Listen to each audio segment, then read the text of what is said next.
ভিডিওতে অবশ্যই দেখেছেন যে মাতৃত্বকালীন বা গর্ভবতী ভাতার আবেদনের জন্য কি কি যোগ্যতা থাকা লাগে, কি কি কাগজপত্র লাগে বা কিভাবে কোন কোন শর্ত সমূহ আছে, এই সমস্ত বিষয়ে আগের ভিডিওতে দেখেছেন।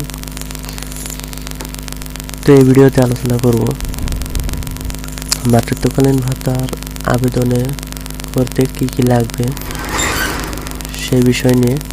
তো বেশ কিছু টপিক আমি এখানে নিয়ে রেখেছি, এই টপিকের উপরে আজকের ভিডিওর আলোচনা শুরু হবে। তো প্রথম যেটা দেখেন, মাতৃত্বকালীন ভাতার আবেদন করতে কি কি লাগে। তো মাতৃত্বকালীন বা গর্ভবতীকালীন ভাতার আবেদনের জন্য প্রথমে আপনাকে পাসপোর্ট সাইজের 2 কপি ছবি লাগবে, গর্ভবতী সনদ, জাতীয় পরিচয়পত্রের ফটোকপি।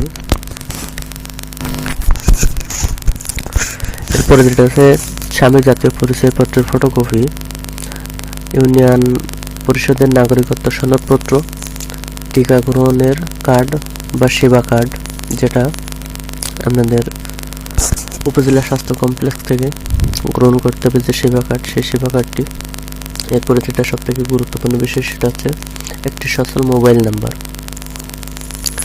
অর্থাৎ আপনি যে মোবাইল নাম্বার ব্যবহার করেন সেরকম একটা সচল মোবাইল নাম্বার, যে নাম্বারে বিকাশ, নগদ অথবা রকেট অ্যাকাউন্ট আছে। তো আপনি যে মাতৃত্বকালীন বা গর্ভবতীকালীন ভাতার যে ভাতাটা পাবেন সেটা অবশ্যই কর্তৃপক্ষ বিকাশ, নগদ অথবা রকেটে আপনাকে প্রদান করবে।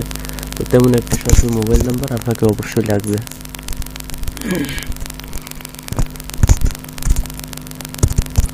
এরপরে যে বিষয়টা সেটা দেখেন, আবেদনের সময় যে তথ্যগুলো আপনাকে অবশ্যই দিতে হবে, অর্থাৎ আবেদনের সময় যেসব তথ্যগুলো আপনাকে অবশ্যই প্রদান করতে হবে সে সমস্ত তথ্য আমি এখানে দিয়ে রেখেছি। দেখেন এই তথ্যগুলো আপনাকে অবশ্যই আবেদন করার সময় লাগবে।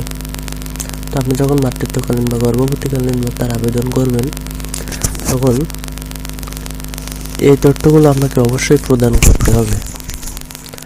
1 নম্বর দেখেন আবেদনকারীর নাম, 2 নম্বরে পিতার নাম, 3 নম্বরে মাতার নাম, 4 নম্বর স্বামীর নাম, 5 নম্বর বর্তমান ও স্থায়ী ঠিকানা, 6 নম্বরে জন্ম তারিখ, 7 নম্বরে এনআইডি কার্ড